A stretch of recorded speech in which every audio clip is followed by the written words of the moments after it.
বসন্ত উৎসবে হোলি খেলার নামে আলিপুরদুয়ারের ঐতিহ্যবাহী প্যারেড গ্রাউন্ডে শতাধিক যুবক যুবতীদের খোলামেলা মদ্যপানের আসর। লাঠিয়াতে পুলিশ মাঠে নামতেই মদ্যপান ছেড়ে পালানোর চেষ্টা। উল্লেখ্য, আজ বসন্ত উৎসবে মাতোয়ারা হয়েছে গোটা দেশ। তার সাথে সাথে আলিপুরদুয়ারের ঐতিহ্যবাহী প্যারেড গ্রাউন্ডে প্রতি বছরের মতো এবারও বসন্ত উৎসবের আয়োজন ছিল। সেখানে আলিপুরদুয়ার শহর ও শহর সংলগ্ন বিভিন্ন এলাকা থেকে যুবক যুবতীরা আসেন হোলি খেলেন। কিন্তু এরই মাঝে ধরা পড়ে নিন্দনীয় ঘটনা। মাঠের চারিদিকে দেখা যায় কেউ কেউ ছড়িয়ে ছিটিয়ে বসে খুল্লা হাতে মদের বোতল নিয়ে খেতে, আবার গাড়ির আড়ালে লুকিয়েও অনেকজনকে খেতে দেখা গেছে। কোথাও 2-3 জন, আবার কোথাও 8 থেকে 10 জনের গ্রুপ করে মদ্যপান করছেন। কেউ খাচ্ছেন মদ, কেউ খাচ্ছেন বিয়ার। শতকরা আনুমানিক 40% যুবক যুবতী পুরুষ মহিলারা এভাবে মাঠে বসে খোলামেলা মদ্যপানের আসর জমান। বিগত কয়েক বছরে প্যারেড গ্রাউন্ডে হোলির দিন নানান ঘটনা সামনে এসেছিল। এবারও এমনটাই হবে ভেবেছিলেন অনেকে। যদিও প্রশাসনের তরফে জানানো হয়েছিল বিষয়টি তারা কড়া হাতে দমন করবেন, তবে তার মাঝেও এই ধরনের ঘটনা ঘটান উচ্ছৃঙ্খল উন্মত্ত যুবক যুবতীরা। এরপরেই মাঠে নামেন পুলিশ। এদিন দুপুর 12টায় অনুষ্ঠান শুরু হওয়ার সময় সবকিছু ঠিকঠাক থাকলেও ধীরে ধীরে পরিস্থিতি বেগতিক হতে থাকে। যুবক যুবতীদের ভিড় বাড়তে শুরু হতেই হোলি খেলার নামে মাঠে বসে খোলামেলা মদ্যপানের আসর জমান তারা। সমাজ এভাবে কলুষিত হতে পারে বিন্দুমাত্র ভ্রুক্ষেপ নেই কারোর। পুলিশ এসে তাদেরকে সেখান থেকে সরিয়ে দেওয়ার সময় অনেকে এমনও বলেন, সবাই খাচ্ছে তাই আমরাও খাচ্ছি। অনেকে আবার এমনও বলেন, টাকা দিয়ে কিনেছি, খাবো না মানে। অনুষ্ঠান চলাকালীন মাঠের চারদিকে কয়েক হাজার যুবক যুবতী পুরুষ মহিলার সমাগম ঘটে। তবে তার মধ্যে শতাধিকরাই এরকম ঘটনা ঘটান। বিগত কয়েক বছর ধরে এমনই হয়ে চলে আসছে প্যারেড গ্রাউন্ডে। এদিন বিকেল 3:30 নাগাদ পুলিশের টিম প্যারেড গ্রাউন্ডে আসরে নামতেই ধীরে ধীরে মাঠ ফাঁকা হতে শুরু করে। মদের বোতল গ্লাস ফেলেই এদিক ওদিক ছুটতে থাকেন সকলে।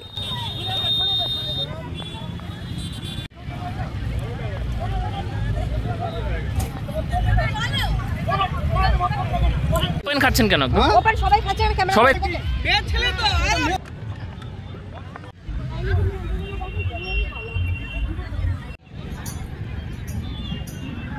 কি কাকা? ব্যাগে কি? ব্যাগে কি এটা? বোতল বোতল কই পাইলা? এই যে মাঠে কি কি বোতল পাইলা এগুলা? খাচ্ছেন কেন? এখানে আপনারা বসেছিলেন তো সবাই? এটার বিরুদ্ধে আমরা সবাই আছি। কারণ হচ্ছে এটা প্রতি বছরই এটা এরকম হচ্ছে। আমি এমন অনেক পুলিশকেও আমি বলেছি, ওদিকে দাঁড়িয়ে ছিল, আমি পুলিশকে বলেছি যে এখানে প্রচণ্ড পরিমাণে বোতল ভাঙাভাঙি হচ্ছে, প্লিজ আপনারা গিয়ে একটু কিছু করুন। কিন্তু ওটা কোনোরকম কোনো কর্ণপাত করেনি।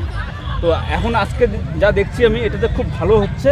এখানে খুব সুন্দর একটা পুলিশ বাহিনী যা এসে করছে আর কি, সেটাতে সত্যি। এই যে হোলি খেলার নাম করে এই একটা ঐতিহ্যবাহী মাঠকে নোংরা করা, এখানে এসে মদ্যপান করা, আমার কাছে একটাই কথা, আজকের ডেটে এনজয় করো, don't drink and drive. Enjoy করো না, বাড়ি থেকে বেরিয়েছো সবাই এনজয় করো, খাও, বাড়ি গিয়ে খাও। আজকের এইখানটায় কেন খাওয়ার উচিত নয়? বাড়ি গিয়ে খেয়ে আসো যত খাওয়ার ইচ্ছা, মাঠটাকে কেন নষ্ট করছো? এটা আমাদের কাছে একটা পার্ক, আমরা এখানে সবাই টাইম পাস করি, আমাদের প্রাকৃতিক সব কিছু নিয়ে ঘুরি। Don't drink and drive. আর যারা এই ভুল কাজটা করছো প্লিজ করো না। আজকে দিনটা এনজয় করো সবাই মিলে আর ঘোরো। কি নাম তোমার? মনোজ দেব, আমি আলিপুরদুয়ারের ছেলে। কিন্তু যারা ড্রিঙ্ক অ্যান্ড ড্রাইভ করছো এটা খুব বাজে। হ্যাঁ, প্যারেড গ্রাউন্ড মাঠে একটি সুন্দর আলিপুরদুয়ারের শিল্পী সমন্বয়ে মিলে একটা সুন্দর অনুষ্ঠান করে। কিন্তু প্রতি বছরে সেই অনুষ্ঠানের আশপাশ দিয়ে সারা মাঠ জুড়ে যেরকম একটা অভব্য পরিবেশ তৈরি করার চেষ্টা করে কতিপয় মানুষ, কতিপয় যুবক যুবতী। এটা সবাই নয়, একেবারে প্রায় 90% মানুষ এটা ভালোভাবে দোলযাত্রা পালন করলেও 10% মানুষের জন্য এই মাঠের সেদিন বদনাম হয়। এবং যেভাবে আজকে নেশার আসর তারা বসে এবং পুলিশকে মাঠে নামতে বাধ্য হয় এবং পুলিশ তৎপরতার সাথে এই উদ্যোগ গ্রহণ করে এবং মাঠকে খালি করে দেয়, তার সত্যি প্রশংসা রাখে। এই অনুষ্ঠানেরকে কেন্দ্র করে যেন কোনো অপ্রীতিকর ঘটনা না ঘটে তার জন্য প্রশাসন যে ব্যবস্থা নিল এটা কাম্য ছিল। এবং গত বছরও এইরকমভাবে 2 বছর ধরেই এই ঘটনা ঘটে চলছে। আমার মনে হয় এই দোলযাত্রার অনুষ্ঠানে, সাংস্কৃতিক অনুষ্ঠানে, একটা সুন্দর মেলবন্ধনের অনুষ্ঠানে এরকম পরিবেশ যারা করেন তাদের বিরুদ্ধে প্রশাসনের এই সঠিক ব্যবস্থাকে আমরা কুর্নিশ জানাই এবং প্রশংসা জানাই। এগুলো কুড়ালে? হ্যাঁ। কোন মাঠে এগুলো?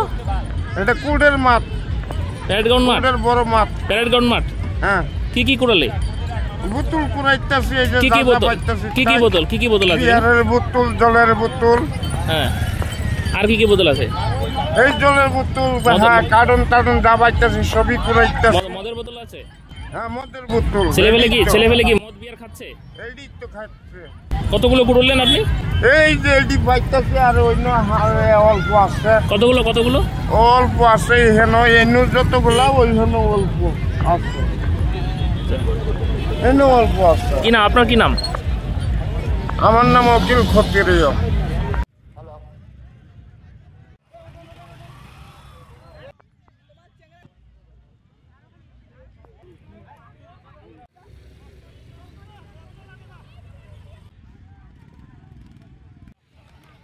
কি আছে প্যাকেটে?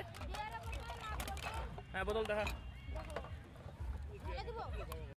ড্রিঙ্কস করবে তোমরা তো এখানে ক্রিকেট খেলো, রোজ খেলো, তো এই যে বিশেষ করে বিভিন্ন দিনগুলো এলে, যেমন হোলিতেই বিশেষত দেখা যায় একদম ওপেন এরা খাওয়া দাওয়া করে অনেকেই, কি বলবে? এটা প্রশাসনের মানে গাফিলতি, কিছুই না। মানে আগে থেকে আরো কঠোর হওয়া উচিত। অবশ্যই একদম শেষে না আসার থেকে প্রথম থেকে শুরু দরকার, এখানে দেওয়া উচিত, মানে শুরু থেকে কাট দেওয়া ব্যবস্থা নেওয়া উচিত। কেন হবে? আমার কথা তো এখানে কেন হবে? এখানে হওয়া উচিত না, এটা তো প্রশাসনিক মাঠ, তাই না? এখানে খাওয়াটাই শেষ না, এখানে খাওয়াটা ভেঙে মানে বোতলগুলো ভেঙে দিয়ে গুঁড়ো করে রেখে দেয়, তো আমাদেরই তো কষ্ট হয় না আজকের দিনে। গত বছর তাই হয়েছিল, গত বছর আমরা মাঠ পরিষ্কার করেছিলাম, এরকম পুলিশরা এসে সবাইকে সরিয়ে দিয়েছিল, তো এই ব্যাপারে কিছু বলার নেই, প্রশাসনের গাফিলতি আর কিছু। কি নাম তোমার? আমার নাম তরুময় সেনগুপ্ত। তোমার নাম? বিশ্বদীপ পাল।